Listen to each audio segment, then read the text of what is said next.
Boker Tov les amis, shalom à tous, à toutes, pour une excellente journée avec l'énergie, la connexion du tzaddik, Bezat Hashem, qui nous tient toujours bien dans son sac, bien attaché, Bezat Hashem.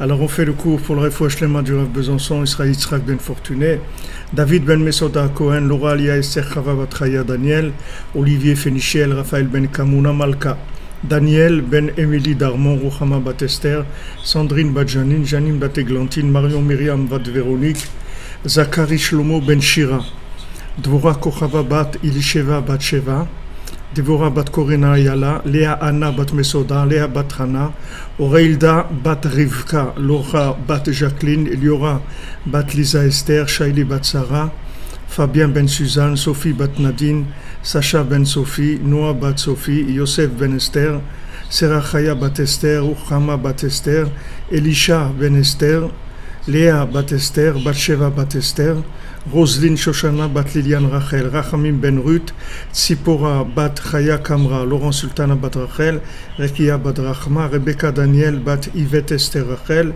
Shirael bat Rachel, et pour l'élévation de l'âme de Jonathan Chaim Chamous ben Gabriel, Myriam bat Rachel Shish, Shlomo ben Mesoda, Noah bat Esther Atlan, Shmuel Tibi, Shimon ben Siti, Israël ben Yosef Moshe Avraham, Rachamim ben Frej, Aïcha bat Jemoul, Maurice Bétan ben Shaba Kemoun et David ben Yitzhak.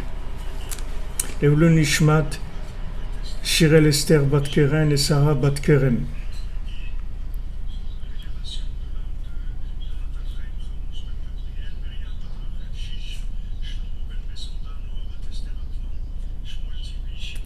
Voilà les amis.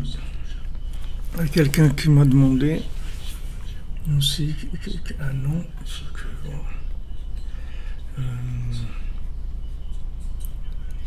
Quelqu'un m'a demandé.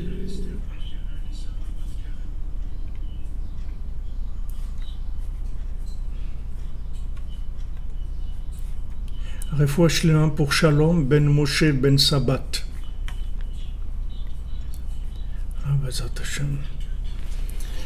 Un Klaïmouna, si on avait l'Aïmouna dans le tzaddik, tous les problèmes du monde, tous ils vont être résolus avec ça. Un Klaïmouna dans le tzaddik. Tzaddik peut amener toutes les yeshuot, toutes les délivrances. Alors Rabbi Nathan nous dit dans notre cher Torah 54, Amen. Et dans notre Torah 54, Rabbi Nathan nous dit Vezeu va être Hanan el Hashem. Donc page 32, comme on a dit quelqu'un, c'est la page du cœur, la Medbet 32. Le cœur, Vezeu va être Hanan el Hashem. Et c'est ça que Moshe Rabbeinu, il a supplié à Kadosh Baruch Hu. Il lui a demandé va être Hanan Matanat Chinam, il lui a dit s'il te plaît, cadeau gratuit. C'est vrai que je ne suis pas méritant, mais je te demande un cadeau gratuit. Hashem Elokim Prinat Shem Malé Sheuzichron Olam Haba Kanal. Alors il va être Hanan el Hashem. Il a supplié Hashem Elokim. C'est écrit Hashem Elokim, c'est-à-dire Yud Ke Vav Ke et aussi le Shem Elokim. Ça veut dire le Shem Malé. Pourquoi ça s'appelle le Shem Malé? Parce que le Shem Yud Ke Vav Ke, c'est le Shem essentiel. Et le Shem Elokim, c'est le Shem d'appellation dans ce monde. Donc, Bayom Haoui Hashem Echad Ushmo Echad, ce jour-là, Hashem et son nom, ça sera une seule chose. C'est-à-dire que quand on aura tous reconnu Hashem, que tous les habitants de la planète, ils auront reconnu Hashem, à ce moment-là, Hashem, il aura un nom qui correspond à son essence. C'est-à-dire qu'il sera reconnu par toutes les créatures du monde. Ça s'appelle Shem Malé. C'est là où le nom il sera complété, puisque le haut et le bas ils sont liés. C'est-à-dire il n'y a pas d'action en bas qui influence pas en haut, comme il n'y a pas de choses en haut qui influencent pas en bas. Mais le haut il est plus dépendant du bas que le bas il est dépendant du haut. C'est-à-dire que maintenant, quand on fait quelque chose en bas, alors ça a des conséquences en haut. La moindre petite chose en bas, ça a des conséquences en haut. Et plus en bas, on se trouve dans la difficulté, on se trouve dans la folie, on se trouve abandonné par le Shem Elohim, c'est-à-dire qu'on se trouve dans une situation où on est, voilà, Baruch Hashem, on s'encourage ensemble, on est ensemble, et beaucoup qui se lèvent à Chatzot, qui font des doutes, qui font des tikkunim extraordinaires. Mais la plupart des gens, ils sont abandonnés, ils se sentent abandonnés. Il n'y a pas des gens de taille énorme, des gens comme le Baal Shem Tov ou des gens comme ça qui arrivaient à influencer la génération de façon extraordinaire. Aujourd'hui, il y a une grande astara, tout est énormément caché.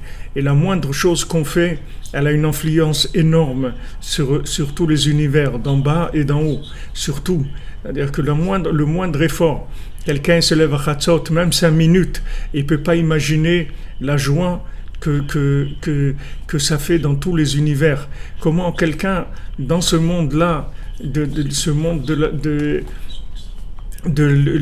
télé-réalité, que la réalité elle est complètement virtuelle, elle est complètement imagée, complètement imaginaire. Quelqu'un il s'accroche à la Emouna, la moindre chose, la moindre petite chose, elle prend une dimension énorme. Parce que ce qui est le plus important, c'est de réparer le Shem Elohim, c'est-à-dire de garder en bas le contact. C'est ça qui est le plus important. En haut il y a tout, mais en bas, qui est-ce qui va, comme ce mendiant-là, qui dit, mais qui est-ce qui va y croire? Qui est-ce qui va croire? Qui est-ce qui va se lever à Chatzot et qui va faire le chant de l'oiseau mâle, il va le reproduire chez la femelle, et le chant de l'oiseau femelle, il va le reproduire chez le mâle. Voilà, ce mendiant-là, il peut faire ça. Il peut faire ça parce qu'il sait reproduire des voix.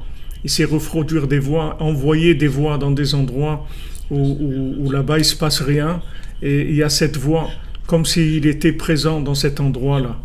Le tzaddik, il envoie des messages, il envoie des voix, il crée des situations qui ne sont pas existantes dans cet endroit où on se trouve.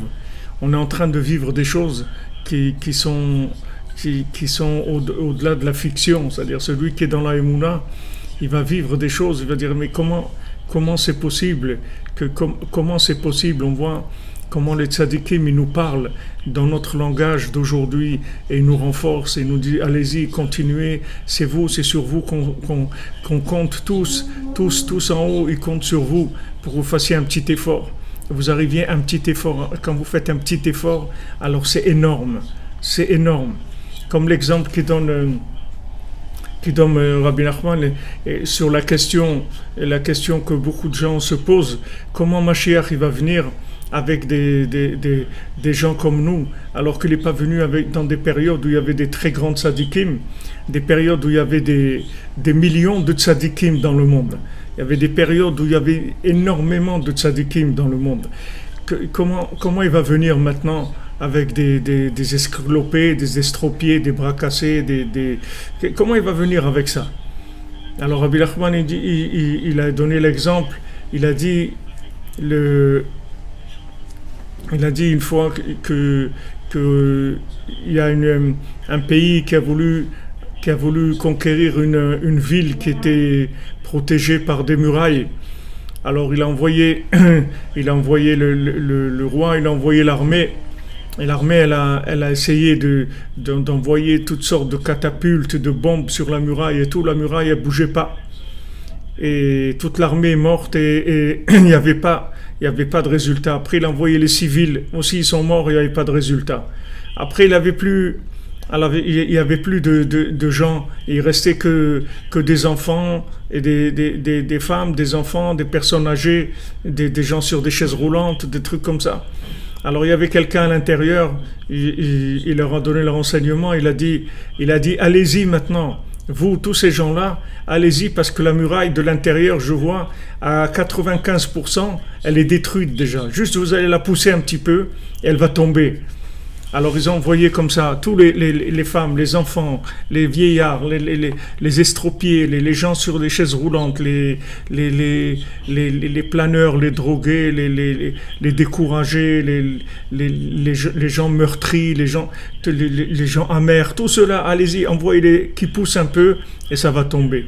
Alors c'est comme ça dans nos générations. C'est pas, ne croyez pas qu'on va nous demander à nous de faire ce qu'ils ont fait dans les générations d'avant, dans le Shem Elohim, c'est-à-dire dans la réalité matérielle. C'est pas là-dedans qu'on nous demande.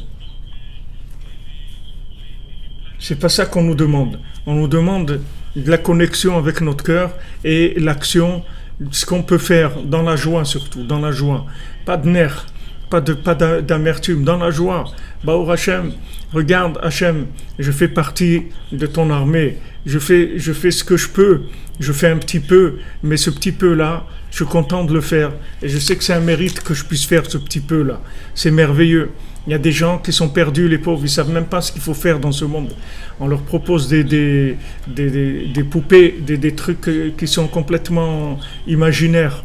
Baruch Hashem, je peux me lever à Chatzot un petit peu, je peux faire un peu de Bodedou, je peux faire Tikkun HaKlali, je vais venir à Ouman, j'ai envie. Voilà, on a nos amis d'Afrique, les plusieurs centres, Baruch Hashem, Breslev, grâce à notre amie Marie-Claire et d'autres, voilà, plusieurs centres Breslev qui sont ouverts déjà en Afrique. C'est extraordinaire. Au Cameroun, en Côte d'Ivoire, voilà, 3 centres déjà où ils font le Tikkun HaKlali, ils veulent venir à Ouman, des hommes, des femmes, des enfants. D'où ils se réveillent, ces gens-là? Parce qu'il y a d'autres gens qui ont fait un petit effort. Ce petit effort, il est petit dans l'apparence, mais il est extrêmement puissant dans l'intensité. Pourquoi? Parce que c'est une génération d'obscurité, c'est une génération où c'est tout de l'imaginaire. Donc quand quelqu'un il fait quelque chose dans le Shem Elohim, c'est-à-dire dans la réalité, qu'il bouge de son lit, il sort de son lit, alors il a réveillé des milliers de gens avec lui, qui sont endormis. Lui, il est dans son lit, il se lève, mais eux, quand ils sont debout, ils dorment debout, comme on dit. On dirait à quelqu'un, mais tu dors debout. Et la plupart des gens, ils dorment debout. La plupart des gens, ils dorment debout, ils font des films de fiction sur les zombies et tout. Mais les gens que vous voyez qui sont à Manhattan ou là ou à Paris ou n'importe quoi, ils sont pires que des zombies. Les zombies, au moins, vous voyez qu'ils sont un problème. Ceux-là, ils vous font croire qu'ils n'ont pas de problème, alors qu'ils sont complètement endormis, mais de folie. Endormis, ça veut dire qu'ils ne sont pas conscients de ce qu'ils font ici, de ce qui les attend. Ils savent pas. Alors, Baruch Hashem a une petite poignée dans le monde de gens qui sont conscients et qui veulent uniquement par amour d'Hachem, par amour de la vérité, par amour du genre humain, montrer ce qu'on a trouvé, le partager avec les gens, sans aucun intérêt, sans chercher à les exploiter du tout. Au contraire, le seul bonheur qu'on a, c'est de les voir heureux, c'est tout. De les voir heureux, c'est-à-dire connectés. Comme ça fait de la peine de voir quelqu'un qui pourrait vivre connecté et il vit hors connexion. Ça fait tellement de peine. Alors c'est sur ça qu'on se lève. C'est ça qu'on se lève. C'est pour ça qu'on se lève la nuit. Qu'est-ce que c'est la destruction du temple? On parle sur la destruction du temple. On parle sur le fait que la conscience est cachée. Mais sachez que tout dépend de ces quelques personnes-là qui sont conscientes. C'est de eux que dépend tout. Parce que de qui ça va dépendre? Des gens qui sont tous fous. Comment les pauvres ils sont fous? Comment ils vont savoir? Ça dépend des gens qui ont un petit peu de conscience. Un petit peu, ce petit peu de conscience-là, avec un peu de Elohim, c'est-à-dire un peu d'action, un petit peu d'action, un peu de prière, un peu de Ratzot, un peu d'Itboïdout, un peu de Tzedaka, un peu de Ouman, un peu de Tikkun HaKlali, un peu de diffusion, ce qu'on peut faire chacun et chacune là où il est, ça, c'est ça l'espoir du monde. C'est sur ça, ces gens-là qu'Hachem il base son espoir pour la réparation du monde. Et vous ne pouvez pas avoir de la fausse modestie en disant non, mais moi, vous comprenez, moi je ne suis pas très religieux ou moi je ne fais pas beaucoup de choses. Vous ne pouvez pas avoir de la fausse modestie. Ça, c'est de la fausse modestie. C'est pas, vous n'avez pas le droit parce que cette conscience-là, on vous l'a donnée que par rapport à ce que vous pouvez faire au monde. C'est comme vous prenez un président de la République, il ne peut pas faire de la fausse modestie. Il ne peut pas dire, non, mais vous comprenez, moi, j'ai jamais tellement su quoi faire dans ma vie et trucs. Si le président, il parle comme ça, même qu'il est comme ça, mais s'il parle comme ça, les gens, ils vont le renvoyer tout de suite. Là, c'est pas un président qui a été élu par des gens qui sont aussi aveugles que lui. Là, on parle de gens qui ont été choisis par Hachem pour qu'ils aient cette conscience-là, pour qu'on se trouve ici. Pourquoi on se trouve ici, qu'on n'est pas maintenant sur la plage en train de faire de la voile, en train de voiler le monde un peu plus que ce qu'il est. Nous, au contraire, on dévoile. On est en train de dévoiler. C'est-à-dire qu'on est en train d'essayer de montrer au monde, que vous savez, la joie qu'Hachem il a. Regardez, il dit, regardez des gens dans cette période-là de l'année, sont réunis pour écouter un cours ensemble, pour écouter la parole du tzaddik de Rabbi Nachman. Ça, c'est quelque chose il y a pas plus grand que ça au monde. Il n'y a pas plus grand que ça au monde. Et c'est ça qui tient le monde. Donc, il n'y a pas de fausse humilité. De dire non, mais moi, vous comprenez, je suis pas ça, je suis pas ci. Si tu as été choisi, si tu as été touché par la conscience divine, ça veut dire que tu as été choisi. Comme tu es là, comme tu es, avec toutes tes qualités et tous tes défauts. Comme ça, on t'a choisi. Et tu as beaucoup de choses à faire et beaucoup de grandes choses à faire.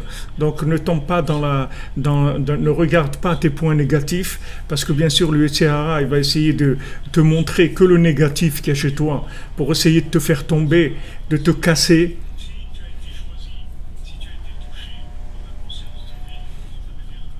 Comprenez? Le Yetzer Hara, il essaye de nous casser en nous montrant notre aspect négatif. On sait qu'on a des aspects négatifs, on le sait très bien. Et alors, qu'est-ce qu'il y a? C'est pas ça qui compte. Ce qu'on regarde, c'est ce qui est extraordinaire, c'est que voilà, on est là.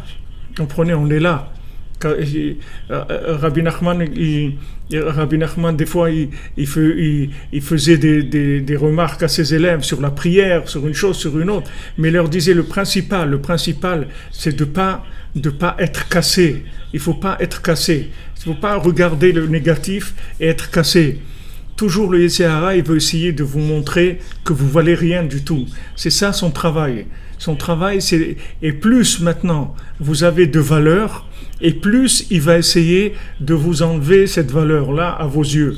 Comme un acheteur, vous avez un diamant, vous venez le vendre à un expert ou à la bourse du diamant, il va essayer de vous dire qu'il vaut rien du tout, parce que plus qu'il va vous dire qu'il vaut rien du tout, plus il va l'acheter facilement. Vous allez le lâcher facilement, comme on dit. Mais s'il vous dit qu'il vaut très cher, alors vous n'allez pas lâcher. Vous n'allez pas lâcher l'affaire, comme on dit. Alors Rabbeinu, il a raconté celui qui avait le diamant, qui avait perdu le diamant. Alors lui, quand c'était un monsieur, sa parnassa, de quoi il vivait? Il vivait il vendait de la terre, il vendait des seaux de terre. C'est-à-dire, il remplissait sa charrette avec de la terre et il allait la vendre en ville. Voilà sa parnassa. Et un jour, en vendant de la terre, il a trouvé un diamant. Comme dans tout ce que Rabbeinu raconte, c'est toujours les gens, celui qui rampe, il trouve le diamant, celui qui vend de la terre, il trouve le diamant. Alors là, il a trouvé un diamant, il trouve un diamant extraordinaire. Il va et le montre à un ami qui est un véritable ami, sincère, pas quelqu'un qui va l'embrouiller. Il lui dit, mais mon ami, ce diamant-là, dans tout le pays, il n'y a personne qui peut te l'acheter. Alors il faut que tu ailles en Angleterre, là-bas à Londres, tu trouves quelqu'un pour te l'acheter. Alors il vend tous ces quelques bricoles qu'il a et tout, pour aller jusqu'au port, pour prendre le bateau. Et là-bas, il n'a pas d'argent pour prendre le bateau. Donc il voit un capitaine du bateau qui va à Londres et il lui montre son diamant. Alors le capitaine, il dit, un invité de marque comme ça, mais venez, il lui donne une chambre première classe, etc., pour le diamant qu'il a. Et au milieu du voyage, dans un repas, il s'est endormi et il y a celui qui rangeait la chambre qui a ramassé toutes les poubelles et il a ramassé son diamant aussi, il l'a jeté à la mer. Alors quand il se réveille, il voit ça Il dit, si je dis au capitaine que j'ai plus de diamants, il va me tuer. Il va me tuer parce que je n'ai pas payé mon voyage. Donc il a continué comme s'il avait le diamant. Et le capitaine, à un moment, il lui a proposé une affaire. Il lui a dit, écoute, moi j'ai toute la marchandise qu'il y a dans mon bateau, elle est à mon nom. Moi, j'ai pas le droit d'avoir des marchandises comme ça. Donc, ce que je vais faire, je vais mettre tout à ton nom. Et quand on arrivera à bon port, je reprendrai toute la marchandise, mais je te payerai bien, etc. Alors lui dit d'accord. Alors ils font un papier comme quoi tout ce qu'il y a dans le bateau, ça lui appartient à celui qui avait perdu le diamant. Et quelques heures après, le capitaine, il a une crise cardiaque, il meurt. Et voilà notre monsieur qui s'est retrouvé avec toute la cargaison du bateau qui valait beaucoup, beaucoup plus que le diamant qu'il avait. Alors Rabbi Nachman dit, le diamant, il n'était pas à lui. La preuve, c'est qu'il a perdu. Mais ce qu'il y avait dans le bateau, c'était oui à lui. Voilà, il l'a eu. Mais comment il a eu ce qui lui appartenait? Par le fait qu'il ne s'est pas découragé quand il a perdu le diamant. Donc la plupart des gens, la plupart de ce qu'il y a sur Terre, ça va essayer de vous montrer que vous valez rien. C'est la seule chose qu'ils ont trouvée pour essayer de détruire les gens. D'ailleurs, je sais pas, j'ai vu un article où il parle de, je vais vous dire comment ça s'appelle, parce que peut-être que sûrement vous savez, moi, je connais pas beaucoup de choses dans ces choses-là, mais ça j'ai vu que ça s'appelle, c'est un article qui s'appelle l'intelligence émotionnelle, le nouvel allié des managers. C'est-à-dire ils ont découvert que maintenant qu'on peut pas ne pas tenir compte des émotions des gens qui travaillent. Avant, on considérait les gens qui travaillent comme des robots. Maintenant, ils se sont rendus compte que ces gens-là, ils ressentent des choses. Que ces gens-là, ils ont des moments de joie, des moments de satisfaction, des moments de déception, des moments où ils sont meurtris, des moments où ils sont méprisés, etc. Et ils appellent ça l'intelligence émotionnelle dans le monde du travail. Et c'est quelque chose qui développe maintenant, tenir compte de l'émotion des gens. Donc le monde entier, qu'est-ce qu'il essaye? C'est de nous faire passer pour des nuls. Mais ce qu'il faut avoir toujours en tête, c'est que si je suis attaqué comme ça, si on veut me montrer que je vaux rien, c'est uniquement parce que j'ai un diamant, c'est tout. Parce que les gens qui ont rien, il n'y a personne qui va les embêter. Personne, on va embêter personne, on va les laisser tranquilles.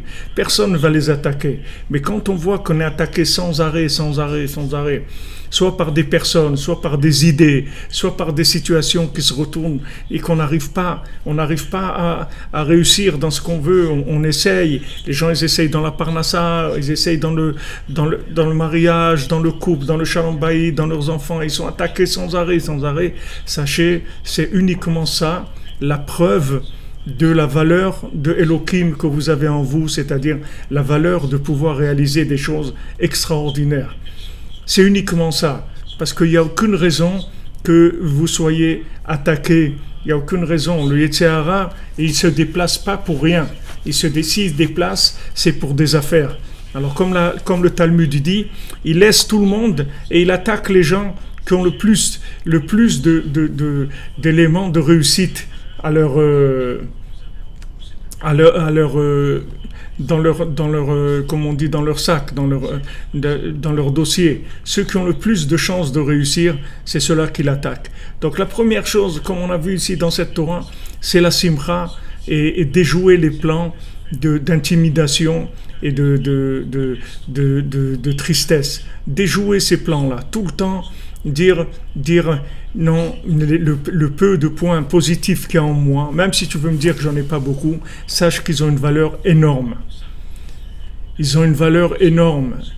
Et un diamant, c'est pas grand et ça peut valoir plus qu'un immeuble. Quand vous voyez un immeuble, il fait 5 étages ou 10 étages, c'est énorme. Mais un diamant, une petite pierre, elle peut valoir beaucoup plus que ça. Donc il ne faut pas se laisser impressionner par le côté extérieur des choses. Ce qu'il faut voir, c'est que si on a accroché à la conscience divine, c'est ça la preuve de notre valeur, c'est tout. C'est ça la preuve. Si on est conscient de la divinité, si on est conscient du bien, et qu'on arrive en plus à faire un petit quelque chose, alors avec ça, c'est la preuve qu'on a une valeur énorme en nous. Comme il y avait un Breslever, tous les soirs il se levait à Chatzot, alors les gens ils voyaient, ils disaient mais on voit pas tellement de réussite, tu te lèves à Chatzot tous les soirs, mais on voit pas que tu as réussi tellement dans ta vie des choses extraordinaires. Alors il dit, vous n'avez rien compris, ce que je réussis quand je me lève à Chatzot, c'est que je me lève encore le lendemain, c'est ça que j'ai réussi. C'est ça que je réussis, c'est que tous les soirs je me lève.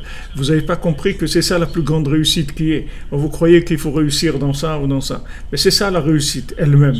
La réussite elle-même, c'est le maintien des points positifs, l'assiduité dans le bien. Mais il n'y a pas une plus grande réussite que ça. Alors ça aussi, lui, il vient, il essaye de vous dire, ouais, mais tu progresses pas, etc. Pourquoi il vous dit ça? C'est pour que vous arrêtiez ce que vous avez. Comme l'autre qui tenait dans son bec le fromage, là. C'est-à-dire, ce qu'il veut, c'est qu'il lâche le fromage, c'est tout. Il veut qu'il lâche le bien qu'il fait, il veut le lui déprécier à ses yeux. Il faut qu'il ne s'apprécie pas. Alors, lui prend un défaut qu'il a dans sa vie, un manque, soit la parnassa, soit la Torah, soit la prière, soit le mariage, soit les enfants, soit le shalom bayit, soit quelque chose, et il lui fait sortir ça énorme, il lui grossit ça, de manière à effacer tout ce qu'il y a de bien. Mais à part ça, il y a beaucoup de choses. Il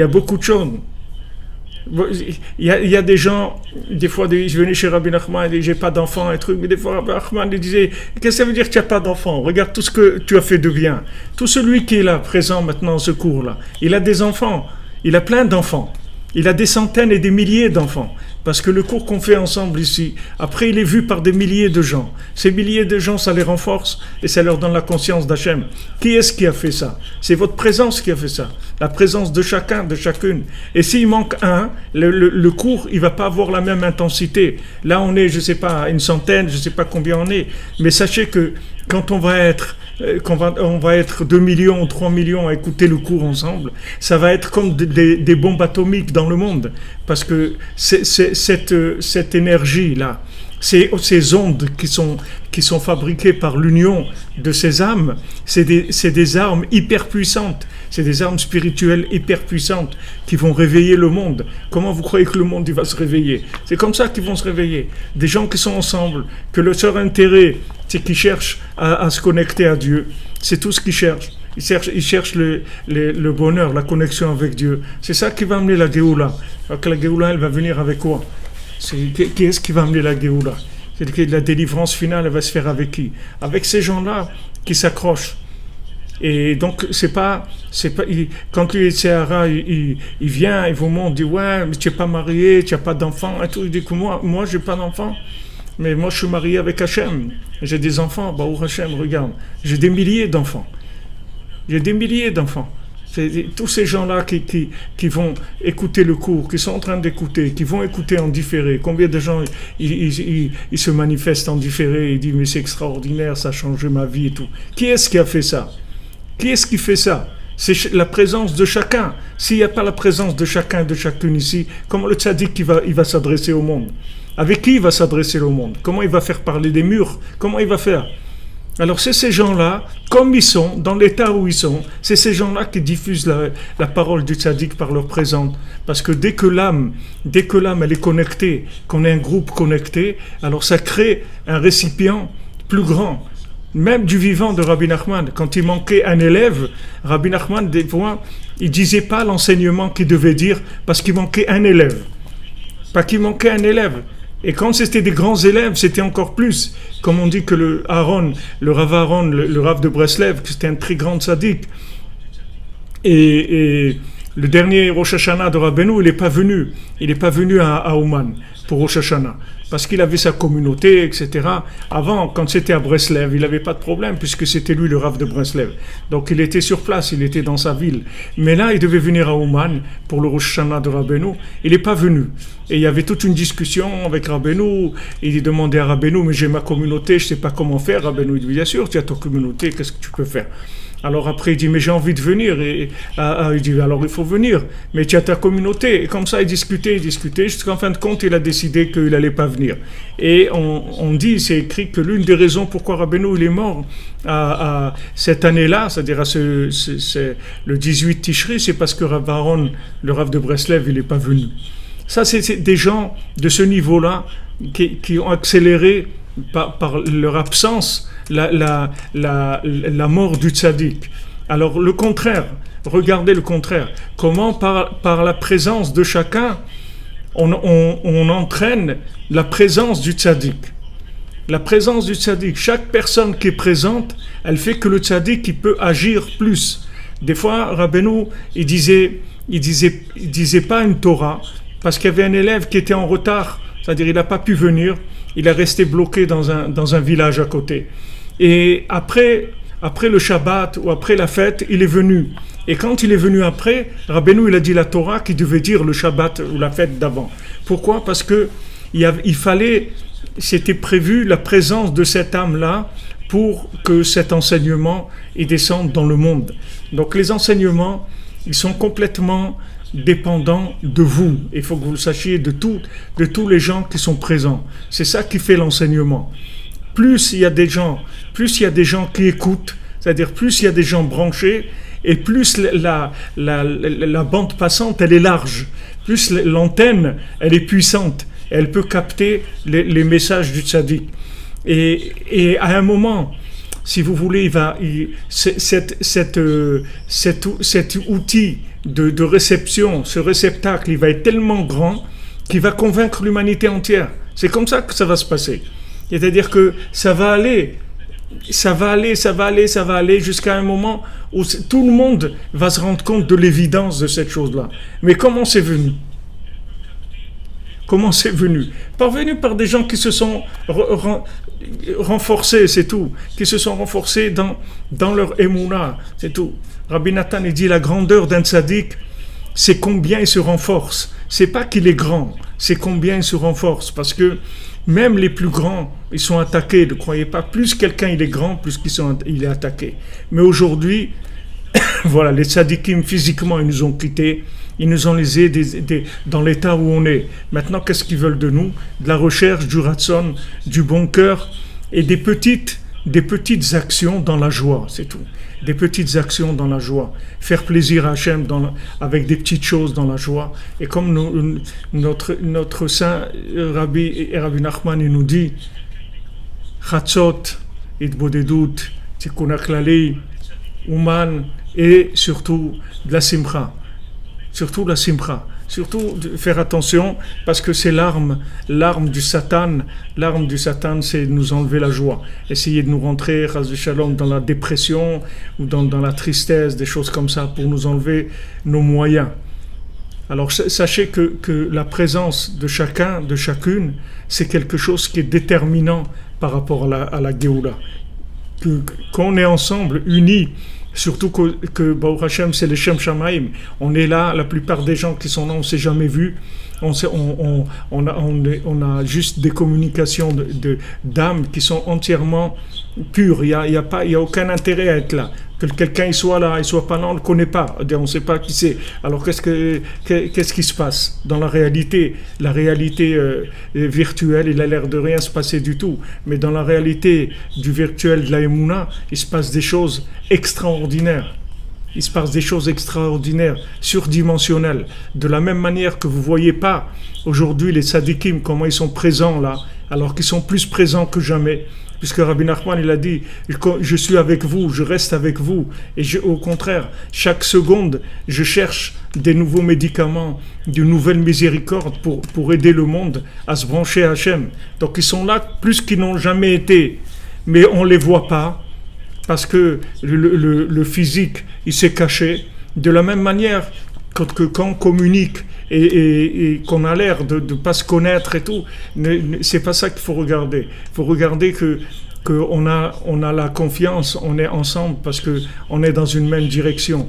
Et plus il y a une pluralité, plus il y a des gens différents, plus on va pouvoir toucher des âmes aussi qui sont différentes.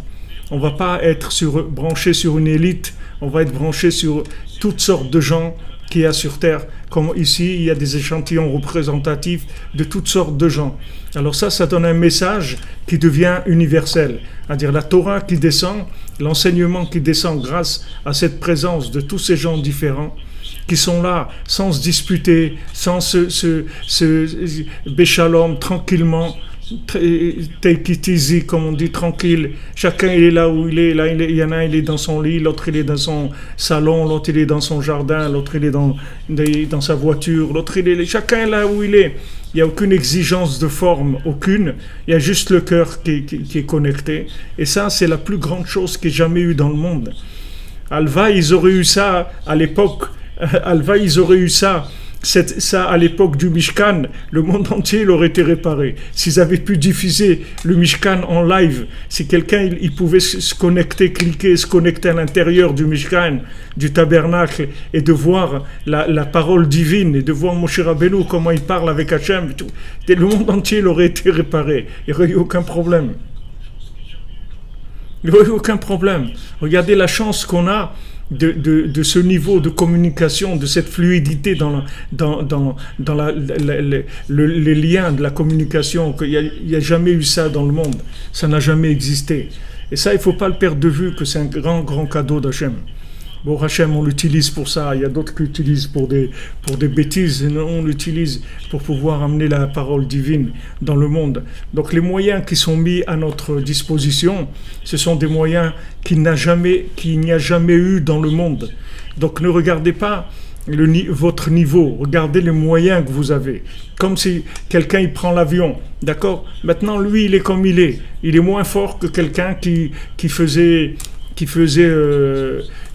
Paris-Jérusalem à pied, vous comprenez? Quelqu'un qui partait pour un voyage comme ça, il fallait être costaud. C'est pas n'importe qui pouvait faire ça. Aujourd'hui, quelqu'un sur une chaise roulante, il monte dans l'avion, il fait Paris-Jérusalem en 4 heures, et ça y est, c'est réglé. Maintenant, est-ce que lui, il est plus grand? Non, il est plus petit, il est même invalide. Mais regardez ce qu'il arrive à faire dans cette invalidité. C'est-à-dire que maintenant, regardez les moyens qu'on nous a donnés. Ces moyens, ils nous donnent des possibilités d'agir dans le Shem Elohim, c'est-à-dire dans la réalité spirituelle du monde, dans l'application des choses extraordinaires. On peut faire des choses merveilleuses. Seulement, l'arme principale du Yetzer, c'est la tristesse et la dépression, c'est tout. C'est quelque chose qui est absolument interdit. C'est un poison mortel. La tristesse, c'est un poison mortel. Il faut faire très très attention à ça. Même sur soi-disant la tristesse religieuse, vous voyez, la tristesse qui vient de la bonne conscience. C'est-à-dire, soi-disant, je suis triste, mais ne croyez pas que je suis triste pour des bêtises. Je suis triste pour des choses nobles. Il n'y a pas de tristesse noble, ça n'existe pas. Il n'y a pas de tristesse vraie. La tristesse, c'est faux. La tristesse, c'est faux. C'est du mensonge. Il n'y a aucune raison d'être triste. Aucune raison. Même maintenant qu'on parle de la destruction du temple, c'est pas de la tristesse. C'est ressentir le manque et avoir des languissements. Ça n'a rien à voir avec la tristesse.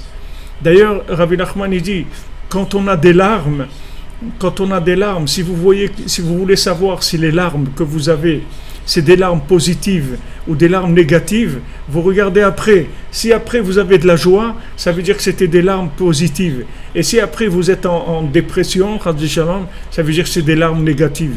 Il y a les larmes de Esav et il y a les larmes de Léa. Ça n'a rien à voir. Les larmes de Esav, c'est parce qu'il n'en a pas assez. Il n'a pas assez de dollars. Donc ça le fait pleurer. Comme ils disent en espagnol, los dolores. Ils disent pas los dolares, mais ils disent los dolores, les douleurs. Ils appellent les douleurs parce que Esav, ça lui fait des douleurs de ne pas avoir des dollars. Il veut plus de dollars. Dans son dollar, il met in God we trust. On croit dans le Dieu, le dollar, le Dieu du dollar. C'est dans ça qu'on croit. Donc quand Esav, il n'a pas assez de dollars, il n'en a jamais assez. Alors il est toujours en train de pleurer. Mais c'est des pleurs de rage parce qu'il n'a pas assez de dollars. Mais les pleurs de Léa, c'est pas des pleurs les pleurs de Léa, c'est des pleurs de languissement de la Shrina. Comment Hachem, ton nom, il va se révéler dans le monde avec des gens comme Esav? Comment on va faire? Hachem, s'il te plaît, aide-nous, donne-nous la force. Elle se languit d'être l'épouse de Yaakov, de ne pas tomber entre les mains de Esav. Se languit, elle demande à Hachem. Mais ça, c'est après, il y a une joie extraordinaire. Il y a une joie extraordinaire parce que ce sont des larmes de languissement. Comme Rabbeinu dit dans les 7 mendiants, quand les deux oiseaux en question, le mâle et la femelle, il dit que là-bas la nuit, personne ne peut tenir en entendant ces chants du mâle et de la femelle. Tout le monde se met à pleurer, mais il dit le jour, il y a une joie extraordinaire là-bas. Il y a une joie qui est presque insupportable, une joie tellement énorme. Pourquoi ? Parce que la joie, elle vient après les larmes de languissement. Quand il y a eu des larmes de languissement, des larmes de tchouva, des larmes où on dit Hachem, s'il te plaît, pourquoi je suis loin de toi ? Pourquoi je suis fou ? Pourquoi je suis attiré par de la bêtise ? Pourquoi je suis dans l'addiction ? Pourquoi ils veulent me rendre fou avec le cannabis et les trucs comme ça ? Il y avait nos amis canadiens là, ils m'ont dit que aux États-Unis, au Canada, je ne sais pas en France aujourd'hui si ça existe, mais le cannabis, c'est pas uniquement fumer du cannabis, ils le mettent partout. Il y a des gâteaux au cannabis, il y a des glaces au cannabis, il y a des pizzas au cannabis, dans tout, ils le mettent parce qu'ils veulent complètement rendre les gens complètement out. Ils veulent complètement les débrancher, les déconnecter de la réalité, même de leur vie de tous les jours. Complètement, ils vont faire des zombies. Déjà, ils sont les gens dans l'état où ils sont, mais là, ils vont les terminer avec ça. Avec le fait d'autoriser le cannabis et de le mettre à toutes les sauces, comme on dit. Ils veulent endormir les gens complètement. Baruch Hashem, Rabbeinu nous a donné des remèdes à toutes ces choses-là. Il faut être bessimcha, d'abord au-dessus de tout, être joyeuse, d'avoir la conscience divine. Et après, on fait ce qu'on peut. Et dans ce qu'on peut, on est joyeuse de ce petit peu-là, parce qu'il est extraordinaire. Il est extraordinaire. Alors quand on est ensemble, chacun le petit peu qu'il a, il l'a mis dans la marmite, et ça fait un plat extraordinaire. Ça fait un plat merveilleux, que ce plat-là, tout celui qui va le goûter, il va dire « Waouh !» Quel goût extraordinaire, c'est un goût de paradis. Pourquoi ? Parce que c'est toute cette multitude d'âmes qui se mettent ensemble et donc qui font descendre une Torah qui n'a rien à voir avec la Torah individuelle, avec la Torah cuisinée par une personne dans le binaire. Ça, c'est une Torah qui descend chaque jour, qui est Nachal Novea Mekor Chochma. C'est pas un enseignement. Je peux vous répéter les mêmes choses tous les jours. Vous verrez que c'est jamais la même chose. Parce que ça dépend de chacun et de chacune. Et même si on est les mêmes, le groupe, on n'est pas branché la même chose chaque jour. Chaque jour, chacun il a fait des choses, il a découvert des choses. Donc ça donne une autre forme, un autre aspect à l'enseignement. Donc c'est pour ça qu'ici Rabbi Nathan il nous dit que le Shem Malé, c'est-à-dire le nom complet d'Hachem, c'est ça la mémoire de l'autre monde. La mémoire de l'autre monde, c'est quand on arrive à trouver ici un lien avec l'autre monde. C'est ça qui s'appelle la mémoire de l'autre monde. Tout à fait, Abigail, ce que vous dites, tout à fait.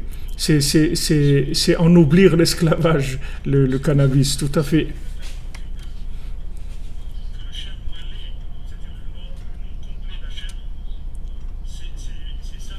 Baruch Hashem. אתה הכילה אותה להראות את עבדיך את הרמזים הנזכרים לאל, להכיר גדולתו יתברך. Donc, Moshe Rabbeinu dit à Hachem, regarde, déjà, tu as eu pitié de moi, tu m'as montré ta présence avec toutes les allusions que tu m'as faites. Il parle pour nous, mais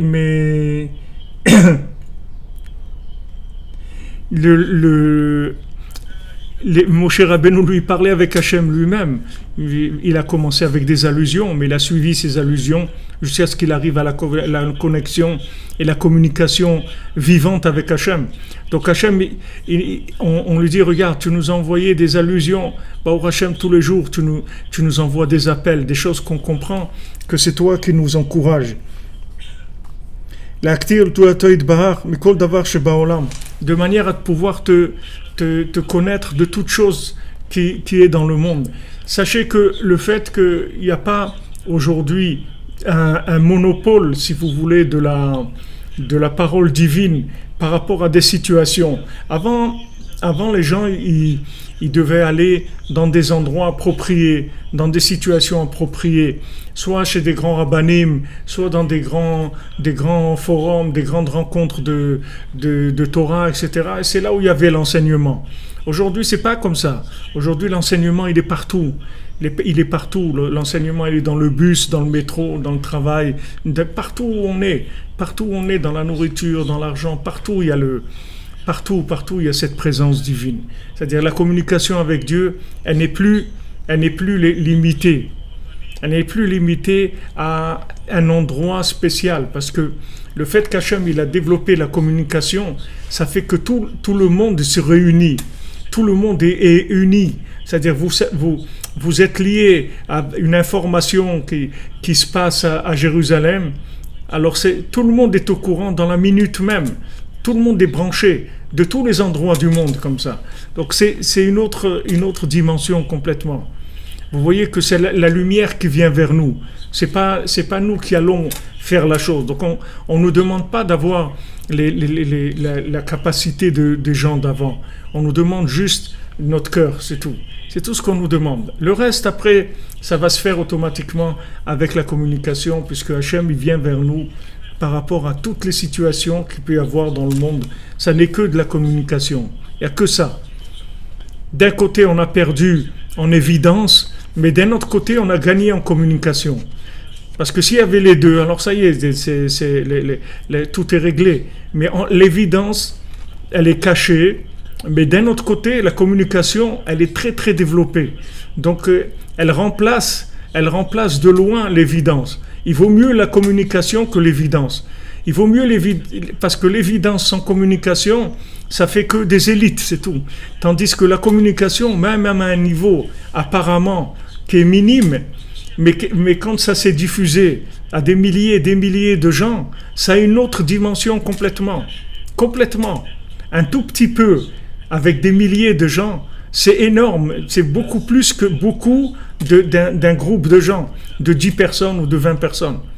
Quand il y a 10 000, 20 000, 50 000, quand on voit des fois des cours, 50 000 qui ont regardé le cours, wow, mais 50 000 qui se sont mis dans le même esprit ensemble, ils se sont connectés. Mais c'est merveilleux, c'est quelque chose de merveilleux, hyper puissant. Mais si on ne regardait pas que maintenant il y a des bêtises où vous voyez 10 millions de vues ou 20 millions de vues, ça c'est rien du tout. Ça même s'il y a 100 millions ou il y a 1 milliard de vues, ça fait rien du tout. Ça c'est de l'obscurité qui tourne sur elle-même, c'est tout. Mais quand vous avez 1000 vues, 5000 vues, 10 000 vues, 50 000 vues de Rabbi Nachman, mais ça c'est des bombes atomiques, c'est autre chose complètement. Comme je disais tout à l'heure, atomiser la diffusion, atomiser la sensation divine, en faire profiter les autres. Et c'est très facile aujourd'hui. C'est très facile parce qu'on est dans un état de communication extrêmement élevé, comme il n'y a jamais eu dans le monde. Donc d'un côté ça donne de l'humilité parce que il n'y a personne ici qui va se prendre pour je sais pas qui, puisqu'on est tous on communique dans le virtuel, donc il n'y a personne qui va s'imposer ni avec son costume, ni avec ses lunettes, ni avec sa façon d'être, puisqu'on est tous dans un groupe virtuel. Mais ça laisse que les Shem Shamaim, ça laisse que la pureté et la vérité. C'est la seule chose qui nous intéresse. Et ça, c'est extrêmement puissant. C'est extrêmement puissant. Ne tombez pas dans la fausse modestie. Je vous dis ça aussi, l'Yetzirah, il utilise ça. Ne tombez pas dans la fausse modestie. Vous pouvez pas être modeste sur le compte d'Hachem. Vous comprenez? Hachem, il a investi en vous. Vous ne pouvez pas dire non, moi je suis pas. Mais Hachem, il a investi en toi. Comme Moshe Rabbeinu, il dit non, mais moi je peux pas. Il dit quoi, tu peux pas? Tu crois que je suis venu te parler pour rien? Si j'avais rien à faire avec toi, je t'aurais pas parlé. Comment je me montre à toi? Je te parle et tu me dis ah non, mais moi je peux pas arriver, c'est trop, je sais pas parler, je bégaye, etc. Il a amené Moshe Rabbeinu lui-même, il a amené le problème de la communication. Il a dit je bégaye, etc. Comme le mendiant qui bégaye. Soi-disant, il bégayait. C'est celui qui sait parler mieux que tout le monde dans le monde. Il sait parler mieux que tout le monde. Il bégaye par rapport à comment les gens ils veulent le voir. Mais Moshe Rabbeinu lui-même, il avait cette humilité-là, de dire mais non, mais moi je peux pas, etc. Hachem, il l'a recadré tout de suite. Il lui a dit écoute, si moi quand je viens chez quelqu'un, c'est pas lui qui va me dire s'il peut ou pas. Qui est-ce qui donne la bouche à un homme pour parler? C'est moi. Donc tu ne peux pas m'amener un argument que tu n'es pas capable. Qui est-ce qui donne les capacités? C'est moi. Donc si je suis venu chez toi, c'est que tu es capable, c'est tout. Ça y est, on n'en parle plus de ça. Donc si maintenant vous avez été touché par la conscience divine, comme des gens me disent, voilà, et ouais, je ne sais pas comment j'ai découvert ces cours et tout, je ne sais pas comment chercher quelque chose, et je suis arrivé sur ça, j'ai découvert, c'est extraordinaire et tout. Ça y est, sachez que c'est pas gratuit, c'est Hachem qui vous dirige jusque-là. Hachem vous dirige pour vous ouvrir la conscience, pour que vous puissiez faire briller son nom dans le monde. C'est ça le but. Chez Zeprinat Hachem Elokai Gadalta Meod, comme je vois Hachem Beatora Anal. Donc c'est Hachem Elokai Gadalta Meod, c'est-à-dire Hachem, il est grand, Gadalta Meod, il grandit beaucoup. C'est-à-dire beaucoup, ça veut dire il arrive à rentrer dans la contraction des éléments de ce monde, dans Elohim. C'est-à-dire plus Yud Kevavke, il va rentrer dans Elohim, et plus ça va être merveilleux et l'évidence de la vérité pour tout le monde. Vezeu et godlecha prinat gadalta. C'est ça qu'il a dit, mon cher Rabbeinu. Ta grandeur, c'est-à-dire ta gadalta, c'est-à-dire être conscient de ta grandeur. Ve'et yadecha chazaka prinat meod chez prinat atzimtzum. Ta main forte, ça c'est le meod, c'est le tzimtzum.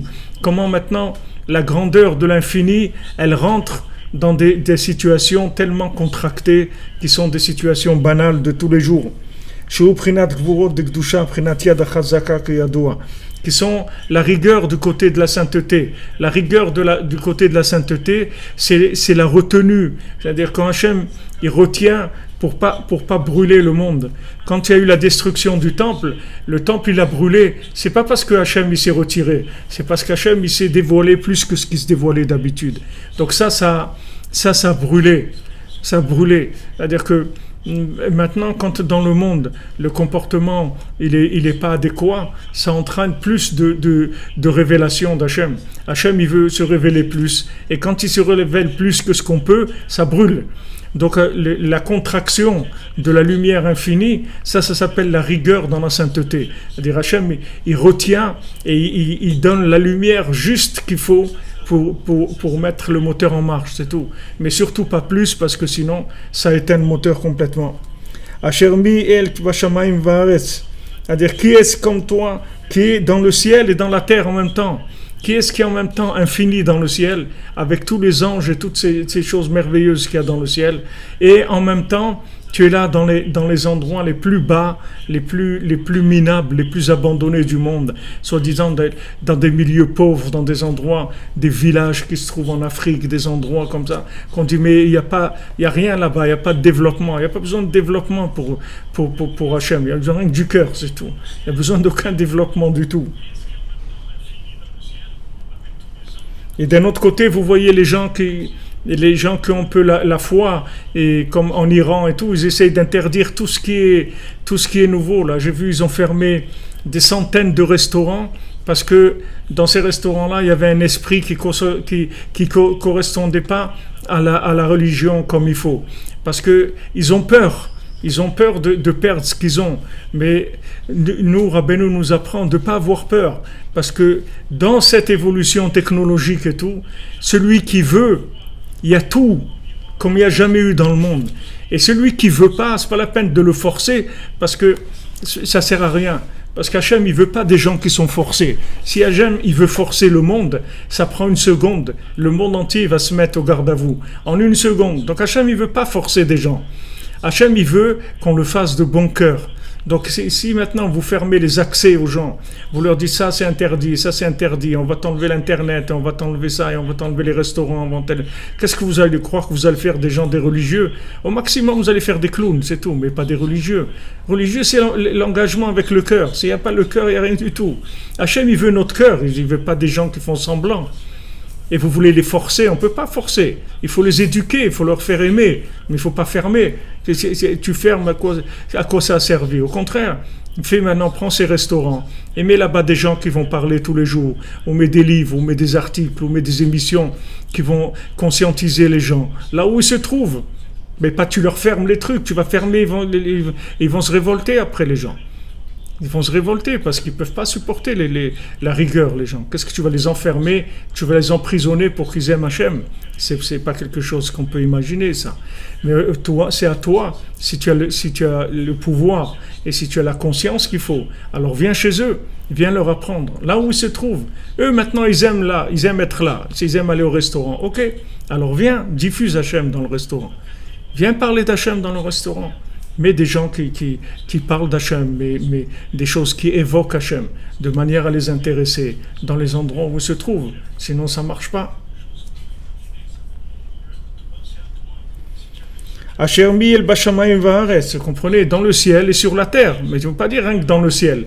Tu vas emmener les gens au ciel pour qu'ils aiment Hachem. Tu vas les tuer pour qu'ils aiment Hachem. Tu vas les tuer de leur vie dans ce monde-là pour les... Mais Hachem, il ne veut pas ça. Pourquoi Hachem, il a créé tout ce monde-là? Si c'est pour que tu l'ignores et que tu ailles dans l'autre, alors il ne t'aurait pas créé tout ça. Hachem, il veut que tu te connectes à lui à travers ces choses-là. Parce que ces choses-là, ce sont des langages adaptés à ton cœur. Ton cœur, il va pouvoir se brancher sur Hachem à travers ce que tu aimes dans ce monde. Tu vas aimer Hachem à travers ce que tu aimes dans ce monde. Tu ne peux pas avoir ce que tu aimes. C'est le plaisir de ce monde, la matière. Et d'un autre côté, tu vas aimer Hachem dans le ciel, mais pas sur la terre. Mais c'est pas Hachem Elohim. Ça, c'est que Hachem, mais ce n'est pas Elohim. Et le principal, c'est Elohim. C'est de le révéler ici, dans la matière. Va là où tu vas. Va faire du sport ou va faire dans le restaurant. Va où tu te trouves. Ne te sauve pas de l'endroit où tu te trouves. Mais là-bas, quand Hachem il t'appelle, il faut que tu répondes présent. Là où tu es, il va t'appeler. Dans l'endroit que tu aimes, précisément, là, il va t'appeler, il va te parler. Et là, il faut que tu dises présent. Hachem, merci, voilà. J'ai compris ton message. J'ai compris ce que tu attends de moi. Mais Hachem, il ne va pas s'adresser à toi dans un autre monde. Il va s'adresser ici, dans la forme qui t'intéresse, là où, sur quoi tu es branché. C'est là où il va s'adresser à toi. Donc Hachem, Mi'el bashamayim va'aretz, v'prinat ma'ala u'mata en sov en tachlit. אשר עשה כמעשיך, דהיינו, מה שבנפלאות רחמיו הוא מצמצם עצמו מרום כל דרגין, עד סוף כל דרגין, כדי לרמז רמזים לכל אחד. Voilà, Hachem, il dit comment ta grandeur, d'être grand en haut, ça c'est quelque chose d'extraordinaire. De la grandeur d'Hachem, l'infini, on ne sait même pas ce que c'est, on y croit, mais on ne sait pas ce que ça veut dire l'infini. Mais la capacité que l'infini a de se contracter, jusque dans une situation qui est tellement banale, comme quelqu'un qui va faire du football ou du footing, ou qui va gagner de l'argent, ou qui va prendre le train. Et là, Hachem, il va lui parler dans cet endroit-là. Il va lui parler son langage. Et il va voir que c'est Hachem qui lui parle dans cette situation-là. Ça, c'est merveilleux. Ça, c'est quelque chose d'extraordinaire. Une fois, Rabbi Nathan, il était dans sa chambre. Et il était en prière comme ça. Alors il y a un élève qui était là-bas et qui a regardé par la porte qui était entrouverte et il a vu le visage de Rabbi Nathan. Il dit: qu'est-ce que je peux vous dire? Il brillait comme des centaines de flammes allumées. Il avait un visage qui brûlait, il brillait de façon extraordinaire. Alors l'élève, il a fait un bruit, il a ouvert, et quand Rabbi Nathan il a senti qu'il y avait quelqu'un derrière la porte, tout de suite son visage il s'est éteint, il s'est remis normal. Alors l'élève il a dit que le visage de Rabbi Nathan il brille comme ça m'étonne pas parce que c'est Rabbi Nathan, mais qu'il est capable de se cacher en une seconde, ça c'est quelque chose d'incroyable. Ça c'est que cet homme-là, il était capable de cacher toute la lumière qu'il avait en lui pour être le plus abordable possible par les gens, que les gens ne le voient pas comme quelqu'un qui est loin. Combien de gens ils disent: ouais, mais les tzadikim, c'est des gens spéciaux. C'est pas des gens spéciaux, c'est des gens comme toi. La seule chose, c'est qu'ils se sont mis au boulot, c'est tout. Et qu'est-ce que c'est le boulot? C'est que quand Hachem les a appelés, ils ont dit oui, comme Moshe Rabbeinu. Oui, d'accord, je vais le faire. Je viens, j'arrive. Abraham, Hineni, je suis là. je suis là, présent. Qu'est-ce que tu veux de moi? Dis-moi ce que tu veux, je le fais. C'est ça les tzadikim. Ne croyez pas que les tzadikim, c'est parce que ça aussi c'est une façon de se rendre, de s'acquitter, de dire ouais mais les tzadikim c'est des tzadikim. Rabbi Nachman a dit ne croyez pas que je suis né Rabbi Nachman, je suis devenu Rabbi Nachman. Je suis pas né Rabbi Nachman. Je suis pas né du tout Rabbi Nachman. Je suis venu avec l'huile de coude comme on dit. J'ai travaillé chaque fois qu'Hachem m'a appelé, je lui dis oui je suis là, je suis présent, j'arrive, je suis là, je suis disponible. J'ai la disponibilité du cœur. C'est comme ça qu'il est arrivé. C'est pas parce qu'il est fort. Il est devenu fort. Mais il n'était pas fort. Les tzadikim, vous ne pouvez pas les prendre comme étant une sorte de gens forts. Non, c'est des gens qui sont devenus ce qu'ils sont devenus. Mais à la base, ils n'étaient pas comme ça. Comme on a dit à Shavuot, Moshe Rabbeinu, il y avait un roi qui a envoyé quelqu'un faire un portrait. Avant, il n'y avait pas le WhatsApp et l'Internet, les selfies. Donc, il a envoyé quelqu'un faire un portrait. Il a entendu parler de Moshe Rabbeinu, qui a fait tous ces miracles, la sortie d'Égypte et tout. Il voulait le voir. Alors, il lui a fait un portrait. Et quand le roi il a vu ce portrait, c'était quelqu'un qui connaissait bien ce qu'on appelle la chokhmat hapartsouf, c'est-à-dire la sagesse du visage, comment on reconnaît les traits du visage. Il a dit, mais ça, c'est un visage d'un assassin.